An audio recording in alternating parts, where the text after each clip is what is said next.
अस्सलाम वालेकुम बच्चों, आज हम लोग डिस्कस करेंगे जियो स्टेशनरी ऑर्बिट को। सबसे पहले तो आपके जहन में ये होना चाहिए कि जियो स्टेशनरी इसको कहते क्यों हैं। तो जियो स्टेशनरी का मतलब होता है यानी कि ज़मीन के लिहाज से वो फिक्स रहेगा, यानी कि ऐसा ऑर्बिट जिसमें सेटेलाइट जो है उसकी रोटेशन अर्थ के किसी एरिया के लिहाज से फिक्स रहे। अब सवाल ये पैदा होता है ज़मीन तो फिक्स होती नहीं है, ये तो अपने आप के गिर्द रोटेट करती है, स्पिन करती है, तो फिर ये उसके लिहाज से कैसे स्टेशनरी होगा। तो बच्चों एक बात याद रखें, ना तो ज़मीन रेस्ट में हो सकती है ना ही सेटेलाइट रेस्ट में हो सकती है। लेकिन जब दोनों इस तरह से रोटेट करें कि सेटेलाइट ज़मीन के ख़ास इलाके के ऊपर ऊपर रहे, तो इस तरह से सेटेलाइट की रोटेशन अर्थ की रोटेशन के साथ सिंक्रोनाइज्ड हो जाएगी, यानी कि दोनों की टाइमिंग मैच हो जाएगी। अगर ज़मीन अपने आप के 24 घंटे में चक्कर लगाती है, सेटेलाइट भी 24 घंटे में चक्कर लगाए, तो ऐसे सेटेलाइट ज़मीन के लिहाज से जियो स्टेशनरी होगी। स्टेशनरी इसमें कुछ नहीं होता, दोनों ही मूव कर रहे होते हैं, ज़मीन भी रोटेट कर रही होती है और सेटेलाइट भी रिवॉल्व कर रही होती है। लेकिन क्योंकि दोनों की टाइमिंग मैच कर रही होती है, तो ये सेटेलाइट ज़मीन के ख़ास इलाके के ऊपर ऊपर रहेगी, तो इस तरह से ये जियो स्टेशनरी है।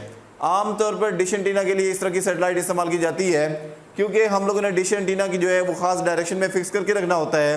तो सेटेलाइट जब उसके पर्टिकुलर डायरेक्शन के ऊपर ही रहेगी तभी पॉसिबल है कि डिश को हम फिक्स रखें, अदरवाइज़ हमें उसे रोटेट कराना पड़ेगा अगर सेटेलाइट आगे पीछे हो जाए।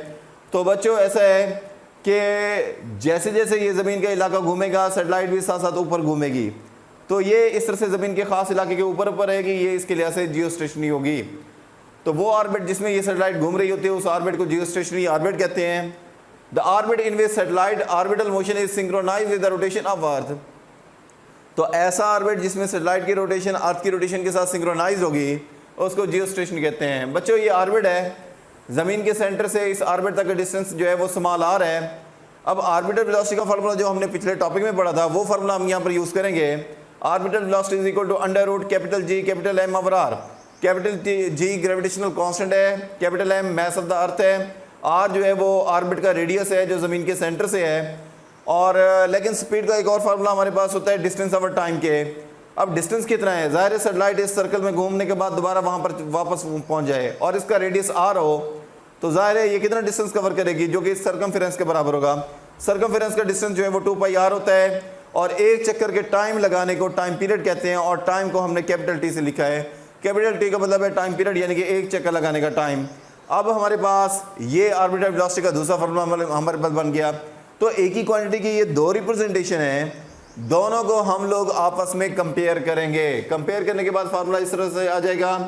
अब हमारे पास दोनों साइडों का हम लोगों ने लेना है स्क्वायर, ताकि इस साइड का रूट खत्म हो सके। जब इस साइड का स्क्वायर लेंगे तो ये बन जाएगा 4 pi square R square over T square. यहाँ पर स्क्वायर लेने से स्क्वायर रूट से कैंसिल हो जाएगा, तो जी एम ओवर आर बच जाएगा। और बच्चों इसके बाद हमें आर चाहिए, हमने क्योंकि जियो स्टेशनरी ऑर्बिट की बात कर रहे हैं, रेडियस की बात कर रहे हैं, ये आर स्क्वायर वाली साइड पे ले जाए तो आर क्यूब बन जाएगा। टी स्क्वायर यहाँ पे डिवाइड हो रहा है, इस साइड पे मल्टीप्लाई हो जाएगा। 4 पाई स्क्वायर यहाँ पर मल्टीप्लाई हो रहा है, इस साइड पे डिवाइड हो जाएगा।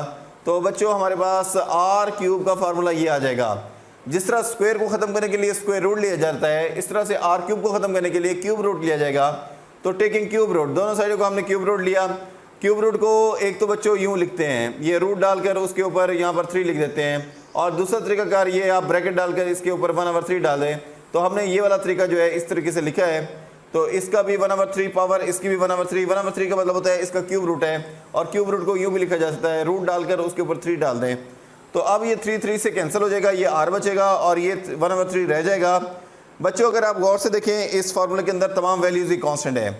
जी ग्रेविटेशनल कांस्टेंट है जिसकी value 6.67 cross 10⁻11 newton metre square पर किलोग्राम स्क्वायर होती है।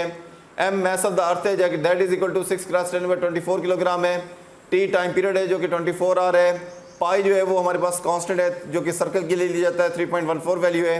अगर ये तमाम वैल्यूज़ इस फार्मूले में पुट कर दी जाए तो हमारे पास रेडियस आ जाएगा 42,300 किलोमीटर, यानी कि ज़मीन के सेंटर से ऑर्बिट तक का फासला जो है वो 42,300 किलोमीटर होगा, 42,300 किलोमीटर होगा ज़मीन के सेंटर से।